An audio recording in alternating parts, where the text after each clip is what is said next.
مسجد میں اور صرف امام باڑے میں ہم بظاہر امام کو یاد کرتے ہیں اور اس کے بعد پھر امام ہماری زندگی میں نظر نہیں آ رہے ہیں.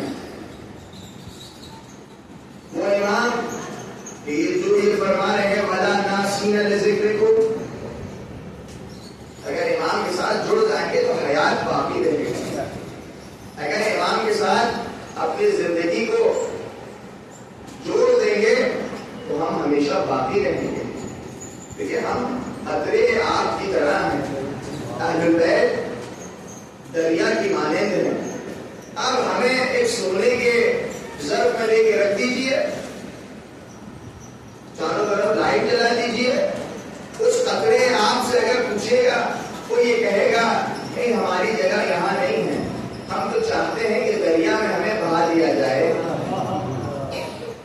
دریا میں ہمیں بہا دیا جائے. جب دریا میں بہا دیں گے تو وہ قطرہ بھی ہے دریا بھی ہے. ہم اور آپ بھی یہی چاہتے ہیں کہ ہمیں اور آپ کو دریا یہ عشق اہل بیت میں کوئی بہا دے. بتائیے اس کی مثال کیا ہے؟ اس کی مثال یہ ہے کہ کربلا کے میدان میں 72 تھے عدد کے اعتبار سے، لیکن یہ سب حسین. نظر آپ کو الگ الگ شکلوں سے الگ الگ ناموں سے، لیکن تھے سب حسین. جو اس لیے کہ کسی نے اپنے آپ کو نہیں پہچانوایا، جس نے بھی رجس پڑی وہ حسین بن کے رجس پڑی. وہ حسین بن کے.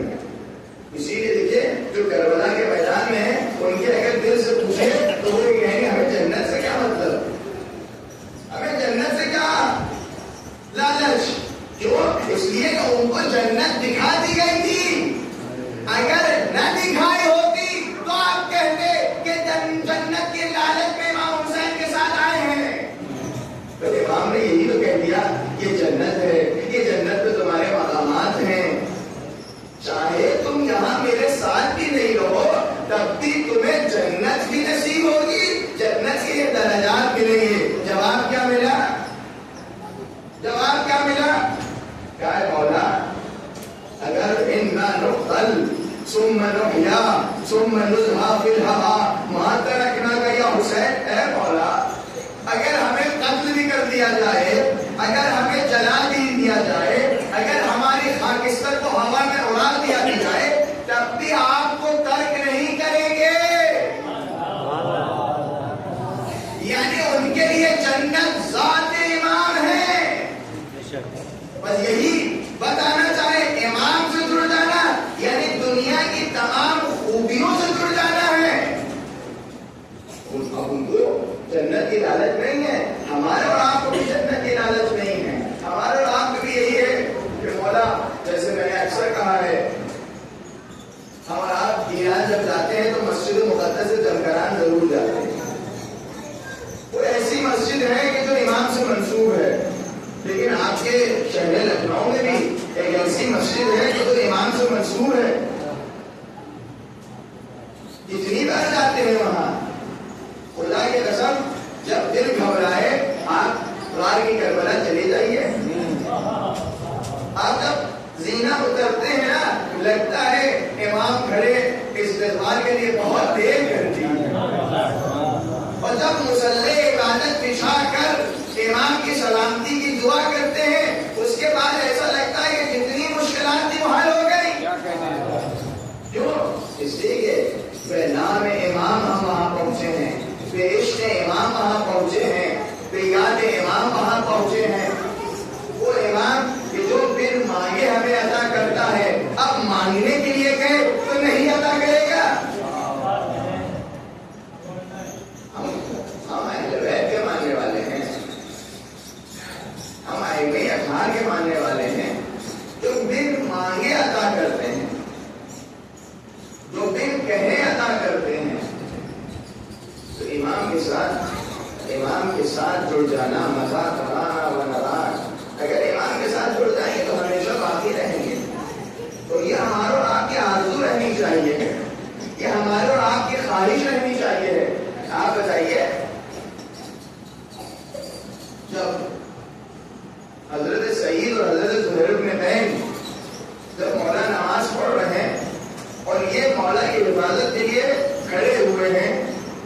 تیروں کی بارش ہو رہی ہے، یہ تیروں کو اپنے سینے میں لیے ہوئے ہیں، جہاں تیر پڑے اگر امام کی جانب ہو اپنے سینے کو بچھا دیں۔ آپ سے ہم پوچھ رہے ہیں کیوں ایسا کر رہے ہیں؟ ایسا کیوں کر رہے ہیں؟ چونکہ تیر ہے، پھول نہیں ہے۔ وہ تو تیروں کے سامنے ایسے اپنے سینے کو بچھانے لگ رہا ہے، پھولوں کی بارش ہو رہی ہے۔ وہ اس لیے ہے کہ وہ بزم امام میں ہے، امام انہیں دیکھ رہے ہیں، وہ امام کو دیکھ رہے ہیں۔ یہی سب سے بڑی آرزو ہونی چاہیے کہ وہ امام کو دیکھ رہے ہیں، امام انہیں دیکھ رہے ہیں۔ اسی لیے آپ دیکھیے کبھی کسی صحابی نے امام کے محضر میں آہو واویلا نہیں کیا، آہو فہا نہیں کیا، درد کا اظہار نہیں کیا، شمشیر کا وار لگا، نیزوں کا وار لگا، تیروں کی بارش ہوئی، اسی لیے نہیں کہا بہت درد محسوس ہو رہا ہے۔ جراحات کے بدلے مقتل نے نہیں لکھا کہ کوئی آہو فغا کرے، بلکہ جب زین سے زمین پر آئے، حبیب سرانے پہنچے تو حضرت مسلم موصلہ کہہ رہے ہیں امام امام آپ کی جراحتوں کا احساس نہیں، کیوں؟ اس لیے کہ بزم مولا میں ہے، بزم مولا میں ہے، عشق مولا میں مبتلا ہے۔ یہی ہمارا اور آپ سے دعوت دی جا رہی ہے، کہی جا رہی ہے، امام کے ساتھ رابطہ، امام کے ساتھ عشق، عاشقی امام کے ساتھ۔ اب شاید یہ جوان کوئی یہاں چھوٹے بچے بھی ہیں، جوان بھی ہے، کوئی یہ پوچھے مولانا صاحب آپ کیسی باتیں کر رہے ہیں؟ کیونکہ ابھی آپ نے کہا تھا کہ ہم دلیل سے باتوں کو مانیں گے، کیسے ہو سکتا ہے کہ شمشیر کا وار لگے احساس نہ ہو،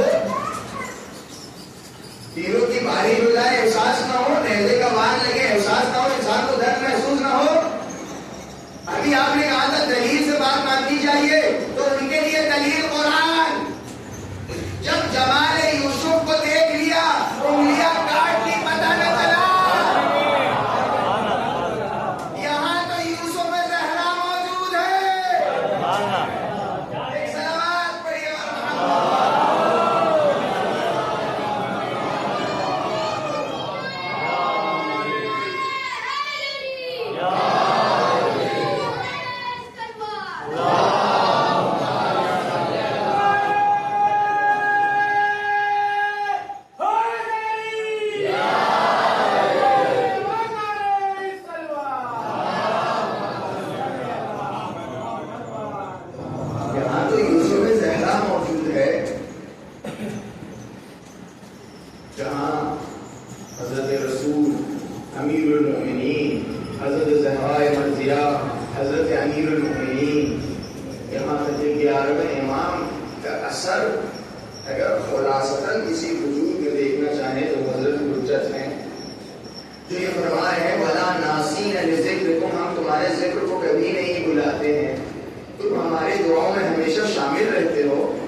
قرآن فرمانا زینت الحیات دنیا یہ سب دنیا کے لیے میں نے سیدھا قرار دیا. حق اصل اگر کوئی چیز ہے وہ آپ ہے, آپ راضی رہیں. اسی لیے ہمارے استاد نے فرمایا تھا کہ سید ابوالفضل اگر تم نے یہ کام نہیں کیا تو جو پاٹے نالے کے گندے کیڑے ہیں میں اکثر یہ کہتا ہوں وہ تم سے زیادہ بہتر ہو جائیں گے. میں نے کہا کیوں؟ کہ اس لیے کہ وہ جس مقصد کے لیے خلق ہوئے وہ انجام دے رہے ہیں. ہم اور تم خلق ہوئے ہیں عشق امام کے لیے. ہم اور تم خلق ہوئے اپنے آپ کو امام پر فنا کرنے کے لیے, فدا کرنے کے لیے. اگر یہ نہیں کیا تو وہ افضل ہے ہم سے, وہ افضل ہے ہم سے. لہٰذا اپنی زندگی میں امام کو محسوس کریے, اپنی زندگی میں عشق امام کو لائیے. من امیر ذاقلبودم عشق تو مجنونم کرد ز شهر و عاقلای اشواره بیرونم کرد. تموم مردم دنیا ما رو میکنن دیوونه. آره ما دیوونه هستیم, بی خیال این زمونه. تو ہم عاشق بن جائیں گے نا, عشق میں مبتلا ہو جائیں گے تو پھر بہت سارے لوگ کہیں گے یہ لوگ دیوانے ہیں. ایک ایرانی نوح خان نے کہا ہاں ہم دیوانے ہیں, ہمارا تعلق تمہارے شہر سے نہیں ہے. ہمارا بھی تعلق ایک زمانے میں عقل اور عاقلوں کے شہر سے تھا, لیکن کب کا ہم نے عقل کے شہر کو چھوڑ دیا ہے, عشق کے شہر میں داخل ہو گئے. اور تمہیں کیا پتا اسی عشق میں عقل ہے, اسی عشق میں عقل ہے. کیا ہوگا جب ہم عاشق بنیں گے, ہم عاشق بنیں گے, مولا کے عاشق بنیں گے. اور مولا کے عاشق بننے کے لیے خدا کی قسم بس آخری بات اور آپ کی زحمت تمام, مولا کے ساتھ عشق کرنے کے لیے, عاشق بننے کے لیے یہ ہے بے تکلف ہونا. بے تکلف ہونا. آپ اپنے باپ سے بے تکلف ہیں, اپنے دادا سے بے تکلف ہیں. وہ باپ سے زیادہ شفیق ہے, وہ باپ سے زیادہ مہربان ہے. ایک مرتبہ امام ایک صحابی اس نے گناہ کی انجام دیا تھا. جیسے دیکھا امام آ رہے ہیں اس نے اپنے منہ کو پھیر لیا. امام آئے, کندھے میں ہاتھ رکھا, رکھنے کے بعد کہا شرمندہ ہو بس یہی کافی ہے, لیکن منہ کبھی نہ پھیرنا ہم سے. یہ ہے امام, یہ ہے مولا جو باپ سے زیادہ شفیق ہے. ایک مولا کے سامنے ایک بندہ بہت تڑپ رہا ہے, جب موت آ جائے گی تو کیا ہوگا, موت آ جائے گی تو کیا ہوگا, موت آ جائے گی تو کیا ہوگا. مولا نے سینے سے لگا لیا, کیوں گھبرا رہے ہو, کیوں گھبرا رہے ہو, میں یموت یا نہیں, جب بھی موت آئے گی ہم تم سے ملنے آئیں گے. یہ کون کہتا ہے, باپ کہتا ہے انسان کا. یہ کون کہتا ہے, شفیق باپ انسان سے کہتا ہے کیوں گھبرا رہے ہو, ہم آ جائیں گے, تم جاؤ. گھبرانا نہیں, یہ شفیق باپ کہتا ہے. ہم اور آپ کو بھی اسی طریقے سے بے تکلف ہونا پڑے گا اپنے امام سے. امام نے شکوہ کیا ہے کہ میرے چاہنے والے نماز ختم ہوتی ہے, مصلی سمیٹ کے چلے جاتے ہیں, ہمارے سے کوئی گفتگو ہی نہیں کرتے ہیں, نہ کوئی سلام پیش کرتے ہیں. آپ جائیے غار والی کربلا جائیے, خدا کی قسم مجھے لکھنؤ میں غار والی کربلا بہت پسند ہے. اس لیے کہ دیکھیں ہم ایرانی آدمی ہیں, ایران میں پیدا پرورش ہوئی ہے. 2 مہینے کے بعد حرم نہ دیکھے, گنبد نہ دیکھے, دل گھبرانے لگتا ہے. اس لیے یہاں روڈ پر جاتے ہیں, چوراہوں میں لوگ بیٹھے ہوئے, منہ میں پان ہے, کوئی کچھ کھا رہا ہے, کوئی کچھ کھا رہا ہے, عجیب و غریب شکلیں ہیں. کوئی کیا کہتے ہیں اونچا کیے ہوئے ہیں, کوئی بڑھائے ہوئے ہیں, یہی سب دکھتے ہیں. ہماری تو عادت یہ ہے کہ ہر روز ایک مرتبہ گنبد کے نیچے جا کے زری پکڑ کے دعا کریں, نماز پڑھیں, لیکن جب بھی دل گھبراتا ہے غار کی کربلا, امام کی خدمت میں حاضر ہو جانا. اور میں نے دیکھا کہ غار کی کربلا کے بنسبت تھوڑا سا ہم لوگ سستی کرتے ہیں. وہی غار کی کربلا وہی مسجد مقدس جب بیان ہے, اس مسجد کو بھی منسوخ کیا گیا ہے امام سے, اس مسجد کو بھی منسوخ کیا ہے امام سے. جائیے وہاں جائیے, وہ جانا آپ کا اس بات کی دلیل ہے کہ آپ محبت میں, آپ عشق میں مبتلا ہیں اپنے امام سے. اور جانے کے بعد اپنے مولا سے گفتگو کریے بے تکلف ہو کے, مولا سے السلام علیکم یا صاحب الزمان, اور سلام وہاں پر. اور بہت مشکلات میں ہیں اس وقت, تھوڑا پیسے کے اعتبار سے تنگی آ گئی ہے. تھوڑا آپ کو پتا ہے نا, ہے ہمارے کچھ ایسے دوست ہیں کہ جن سے ہم کہہ سکتے ہیں, لیکن آپ کو پتا ہے کہیں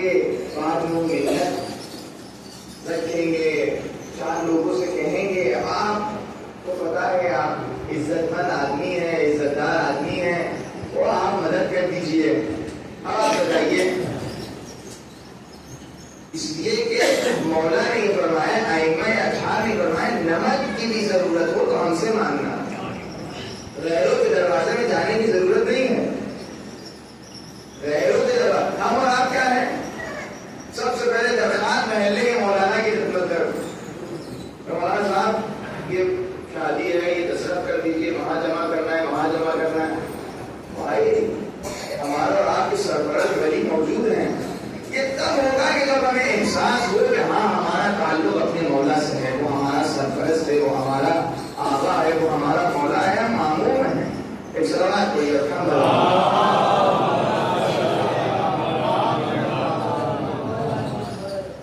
اپنے مولا کو، اپنے امام کو اپنی زندگیوں میں رکھیے. اس کے علاوہ کچھ نہیں ہے، اس کے علاوہ سب ختم ہو جائے گی، سب باتیں ختم ہو جائیں گی. اگر کوئی چیز باقی رہے گی وہ ہے عشق بے مولا. آپ نے ابھی ایک ایسی شہادت گزاری ہے جس کے سلسلے سے آپ بہت خوب روئے ہیں. ہمارے شہر میں خواتین بہت روئی ہیں. آپ نے دیکھا تھا کسی نے نہ ان کو بلایا تھا، نہ کسی نے ان سے یہ کہا تھا کہ تم رو، لیکن آپ نے دیکھا کہ سب جو حاضر ہوئے تھے اس دن سب کی آنکھوں میں آنسو تھے. کیوں تھے؟ کبھی یہ پوچھا کہ کیوں تھے؟ اس لیے کہ اس شخص کی شہادت تھی کہ جس شخص نے زندگی بھر جب بھی مشکل میں گرفتار ہوا تب آ کر سلامتی امام زمانہ کی دعا پڑھی. اس لیے کہ مولا کی سلامتی ہم سب کی سلامتی اور ان کی سلامتی ہے. اس نے یہ بتایا کہ جب بھی مشکل میں ہو اپنے مولا کو یاد رکھو. الہی عظم البلا وبرح الخفا الى آخر یا محمد یا علی. اس دعا کی تلاوت میں یعنی اگر ان کی زندگی کا خلاصہ آپ دیکھیے تو امام زمانہ ہے. لہذا جب ان کی شہادت ہوئی تو قلب امام زمانہ محزون ہوا. جب قلب خود میں عالم امکان غمگین ہو تو ان کے چاہنے والے غمگین ہو جائیں گے. آپ نے دیکھا آنکھوں میں آنسو کیوں تھے؟ اس لیے کہ امام زمانہ کا قلب محزون تھا. اور جب امام زمانہ کا قلب محزون ہو تو جو ارد گرد پروانے ہوں گے وہ بھی محزون ہو جائیں گے. اور میں نے کل بھی اس بات کی طرف اشارہ کیا تھا، خدا کی قسم ان کو کبھی نہ دیکھا تھا، نہ ملاقات کی تھی، نہ ہمارے درمیان آئے تھے، لیکن وداع اور الوداع کہنا ہمارے لیے بہت سخت ہے. ہمیں 3-4 دن تک کہ ہم سب کو یہ یقین ہی نہیں ہو رہا تھا کہ ان کی شہادت ہوئی ہے، باوجود کہ ان کو کبھی نہیں دیکھا تھا. لیکن خدا کی قسم آپ بتائیے 19 رمضان کو جب امیر المومنین کے سر پہ ضربت لگی ہے تو بچے بلک بلک کے رو رہے ہیں، امام حسن اور امام حسین رو رہے ہیں، امیر المومنین سب کو چپ کرا رہے ہیں. لیکن جیسے ہی حضرت زینب و ام کلثوم رونے لگی تو علی چیخ مار کے رونے لگے. اس لیے کہ بچوں کو یقین نہیں ہو رہا علی جیسے باپ کو ان کو الوداع کہنا. جب امیر المومنین کے سر پر ضربت لگی، امیر المومنین کے گھر کی طرف لایا گیا. امیر المومنین کو یہ احساس ہوا، علماء پڑھتے ہیں کہ احساس ہوا کہ ان کے چاہنے والے بھی ساتھ ساتھ آ رہے ہیں. امیر المومنین نے امام حسن امام حسین سے کہا کہ ان سے کہ تم واپس چلے جائیں، اس لیے کہ غیرت علی کو گوارا نہیں کہ نامحرموں کی کانوں تک کے رسول کی نوازیوں کی رونے کی آواز پہنچے. ابن ملزم کو گرفتار کیا گیا، رسی سے باندھ کر لایا گیا. جیسے ہی علی ابن ابی طالب علیہ السلام نے رسیوں کو دیکھا تو امیر المومنین نے فرمایا رسیوں کو ڈھیلا کر دو.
مومنین ایران کو محفوظ فرمائے.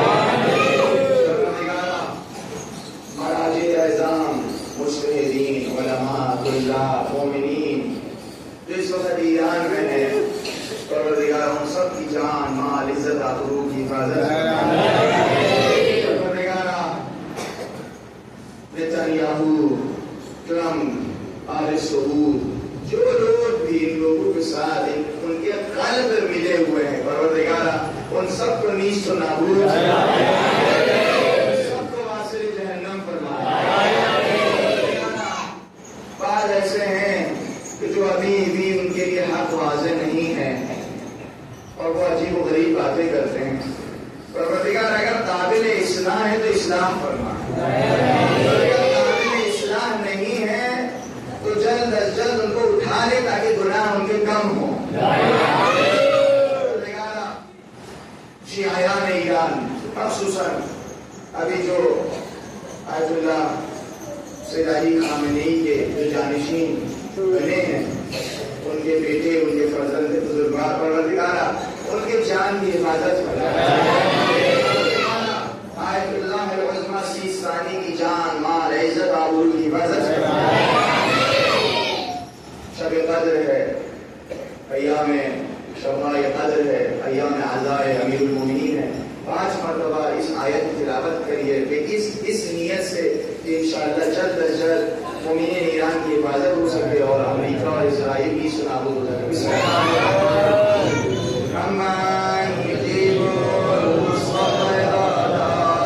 ويكشف السوء عمن يجيب المضطر إذا دعاه ويكشف السوء عمن يجيب المضطر إذا دعاه ويكشف السوء عمن يجيب المضطر إذا دعاه ويكشف السوء عمن يجيب المضطر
یہ کہتی تھی جنت میں فاطمہ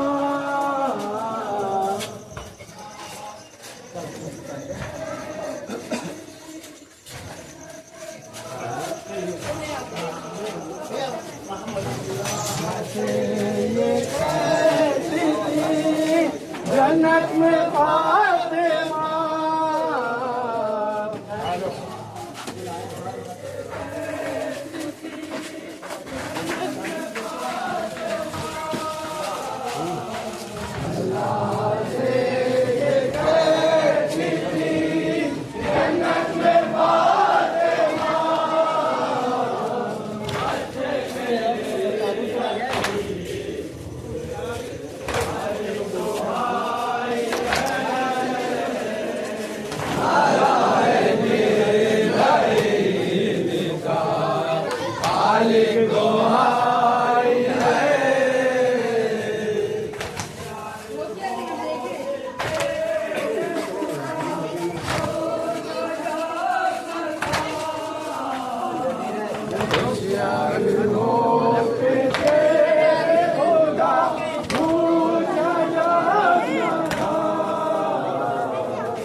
اللہ